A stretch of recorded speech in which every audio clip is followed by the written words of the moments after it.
We get stress, we understand it.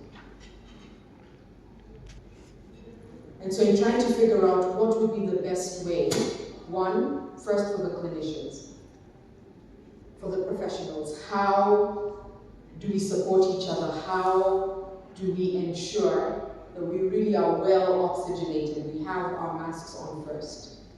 And I thought maybe we need to develop a new model. But then I found, no, there's lots of other models that are being used that we can implement.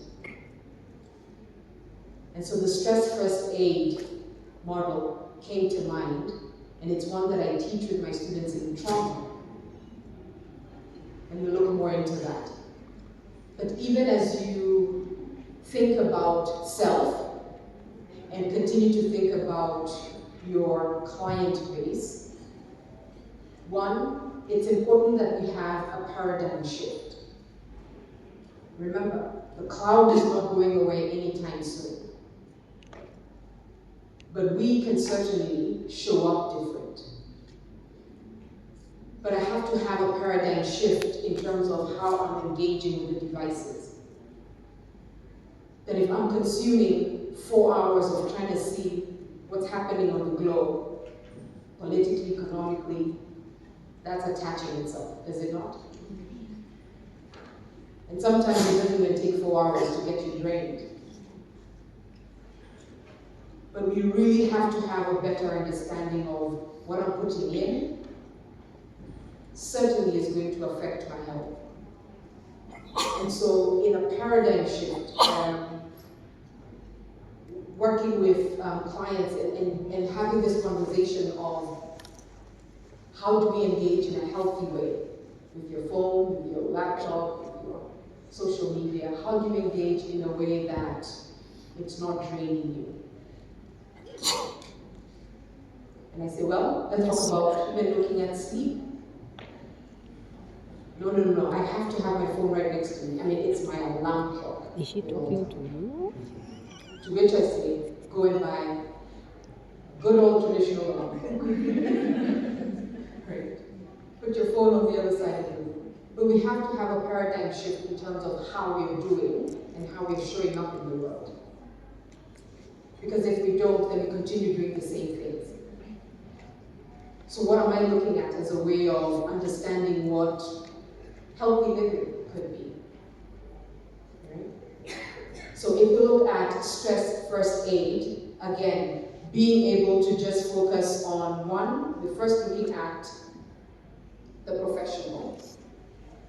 And when this model was developed, Patricia Watson and her team, they basically were trying to change a stigma on cultures and on culture's way of looking at stress.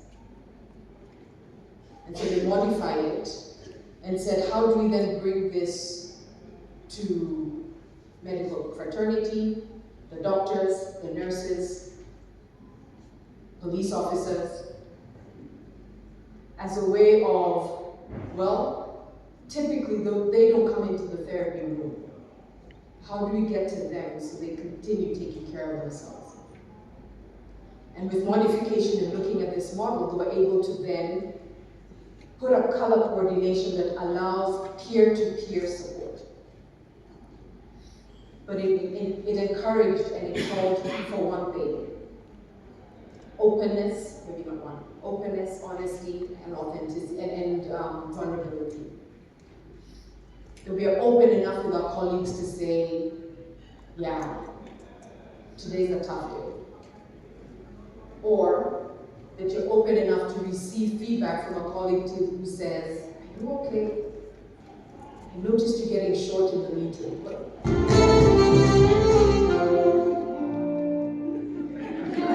That's so weird. Can you still hear me? Just dance.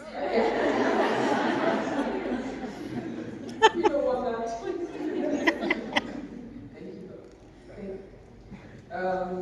So looking at, are we open enough to receive feedback, as well as being able to call out and say, hey, I care about you, but I noticed something's amiss, right?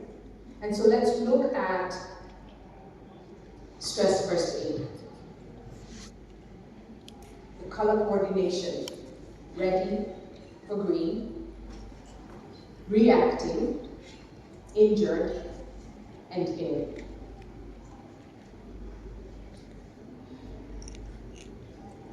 As I was doing this research and trying to have a better understanding of collective stress, I really wanted to know who are the people in the green? Who are people who are living optimally, happy, well-centered? What is it that they're doing? And I said to myself, there's got to be a country that's at peace. That was my exact sentence. There's got to be a country that's not dealing with all of this stress. And so I went on a search, trying to find that country. And yay, I found it. Iceland. 17 years running, it comes up top on the list as the most peaceful country. And I wondered, what are they doing? What is it about Iceland? So I dug in deeper, and I found certain things that I think would be helpful. Sure, very strong economically, so I was like, well, that's not where we are. So. But I wanted to know further down in the micro, what exactly day to day, right? What is it that they're doing? And I found the most simple things that sometimes we take for granted. One, they prioritize rest. Two, they prioritize community.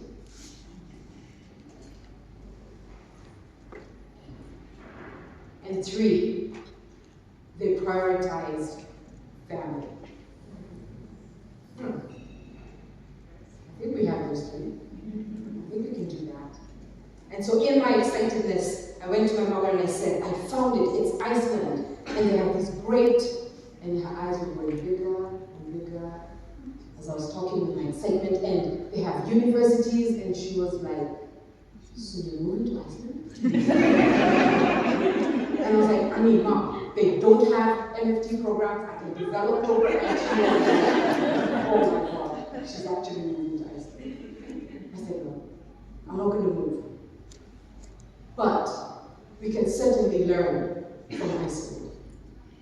So I dug into what is rest?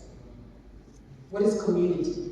What is family? Because we get it, but why isn't it quite being applied?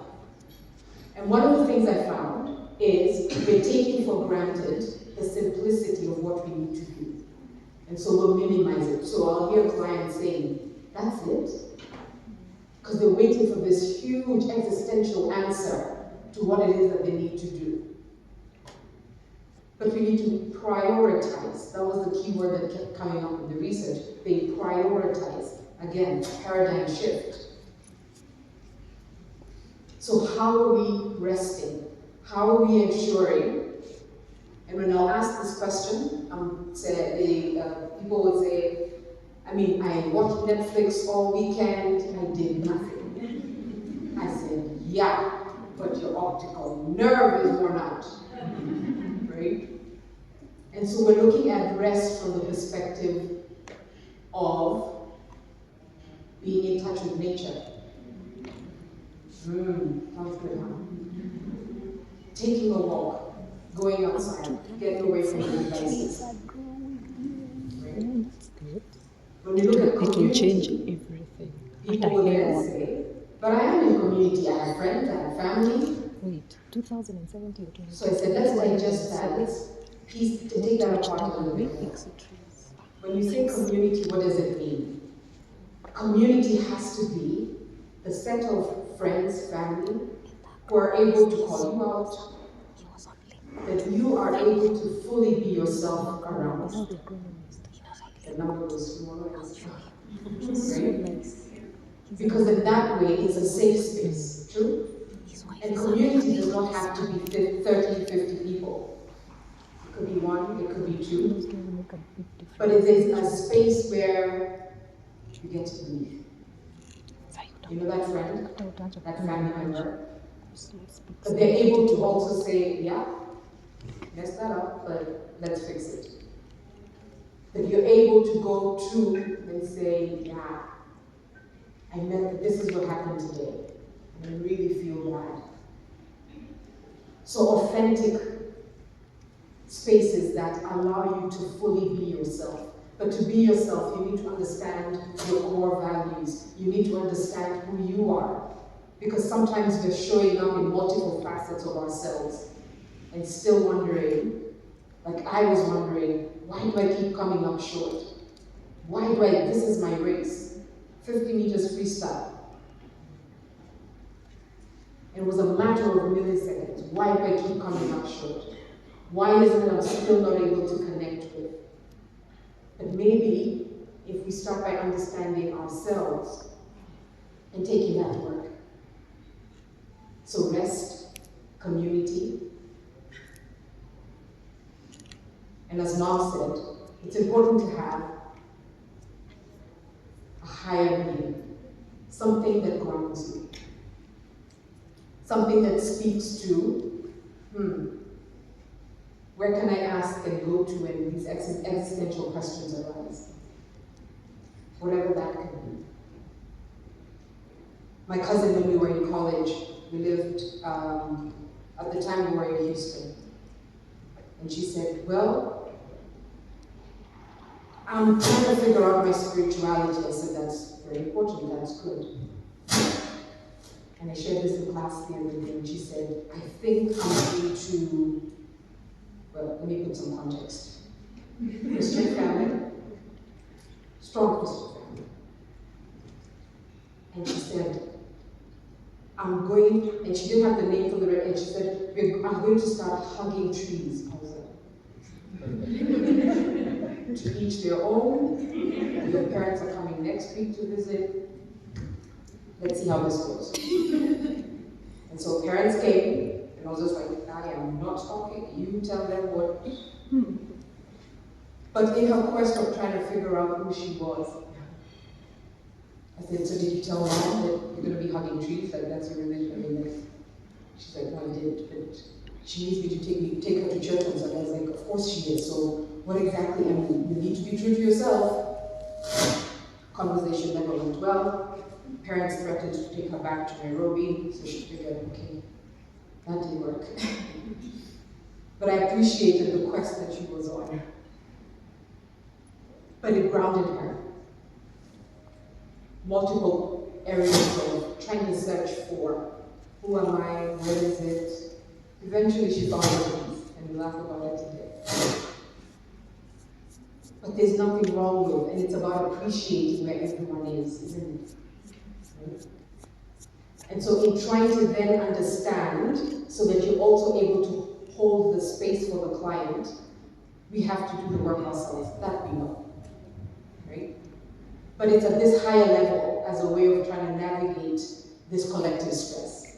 How much time are we engaging in the news? We have a responsibility. We cannot turn our eyes to what is going on in the world, in our countries. We have a responsibility.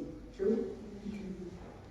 But it's not to stay consumed and get into this rabbit hole where you lose yourself and only to come up tired, fatigued, irritated, angry. That's not helpful, right? And so when we're reaching out, one of the things I was looking at and I realized, okay, so Iceland, yeah, they're the people in the green, because it almost feels like maybe yellow is the new green. Right? Because we're trying to figure out how do we stay closer to yellow and green, but recognizing that life is not as clear-cut, isn't it? That sometimes we'll go maybe even all the way to red, swing back to green, but at least we're able to identify it. And so, for the stress first aid, looking at that optimal functioning, moving down to, in the yellow, there's the mild distress, loss of functioning. It goes away, notice. Then we move to orange, where maybe things are getting a little bit more difficult. And so there's more severe, persistent distress, higher risk of illness, because one of the things that we've been experiencing is also loss and trauma, right? And then we move into the red, where things are a little bit more serious. So the injury caused is almost feels permanent. Clinical mental disorders, we're able to diagnose at this point. But again, it's just that progression. And so when we're looking at that social support, and that's why I said we cannot put our blinders on. The social support will allow us to reach out to one another and say, how can I be of support? This is what I'm going to say. What do you need today? Can I take something off your plate that will help as you manage this 1, 2, 3 things? And so once we're able to identify that amongst our peers towards one another, it then, it humanizes us. Because then we're also recognizing that in as much as, yes, we're the first responders, we're the ones that people are coming to, that we too need support. But again, it's at a higher level. So this is what I'm proposing for the clients. These 6 elements I have found to be pivotal in helping us navigate collective stress. So 1, awareness of collective stress. Because once you know, and you know better you do it, right? But once you know, we answer the question and the confusion that we had in the beginning, trying to figure out, what is this thing? I'm just trying to figure out what is going on. So the awareness that we are going through collective stress allows us to stay balanced in terms of, okay, now that I know that, now I know the direction to head into. So the awareness of collective stress is very important, because now we have an answer, and as humans, that's helpful. We can put something in our hands, we have something to bite down on, right? And so with the awareness, we are also then much better able to make adjustments. Now that I know that, what do I need to do different? I talked about supportive community. Those you can be yourself with, as well as being vulnerable. So being able to search and look, and I know that sometimes the answer is, I don't have that community. I do have people around you, but it's not the sort of community you're talking about. I get that. And clients will say that too, isn't it? Well, it's just me. Or another variation of that is, I'm the one people go to in the family. Yeah? So they have me, they have good community, right? I'm the one who doesn't have community. And so it's being able to sit with our clients and help them navigate, how can we cultivate that? Could we start a book club? Could we get into maybe going to a dance class, right? What are the things that you enjoy that we can find commonality, that we can start to develop this sort of community? And so community support is very important. I talked about rest and looking at, we're learning from countries and people who have, for the most part, are maintaining a healthy standard. Not underestimating stress, not underestimating the power of being able to take a mental health day, being able to get home and turn off the phone and be present with family. Sometimes we often think, as I teach mindfulness at the university, mindfulness teaches us that the end of your work day is not the end of the day, right? And so sometimes we'll do and give our best to 9 to 5. That means your boss, your employment, your business is getting the best of you. And then at 5, you let it all go. But wait, there's family. So they get the brunt of you, the tired you, the frustrated you, which is met with opening the door, kids are excited to see you. Hi mom, hi dad, and they're met with, have you done your homework? Did you take a bath? It's 8 o'clock, why are you still up? It's a school night. They're getting the brunt of not the best of us. And so mindfulness will say, before you walk into the door, sit in the car, and do just 5 minutes, 3 minutes of some meditation to shift you into your second shift. The first shift, we get ready, shower, ready for the day, right? But we can do a similar thing in terms of getting ready for, I want to be at my best even for my family. So those 3 minutes will go a very long way. So then you receive and are received well with the family. And you get to enjoy the evening. Right?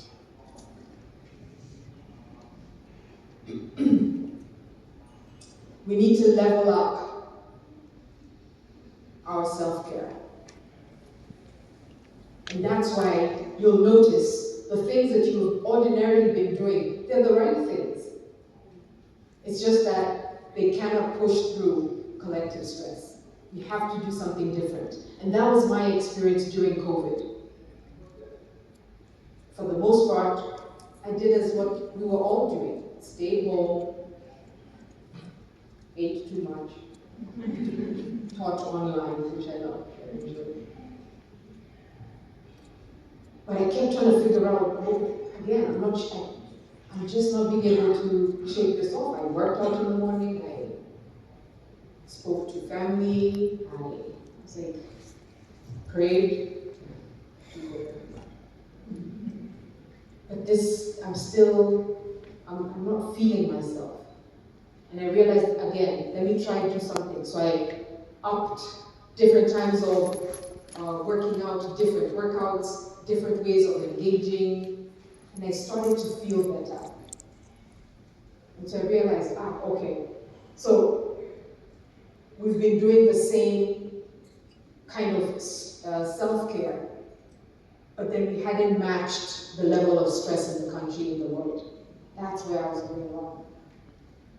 And so trying to figure out for yourselves, what do I need to do different that will allow for me to rise above? Because here's what we're not going to do. We're not going to lay down and allow collective stress to take us over. We cannot do that.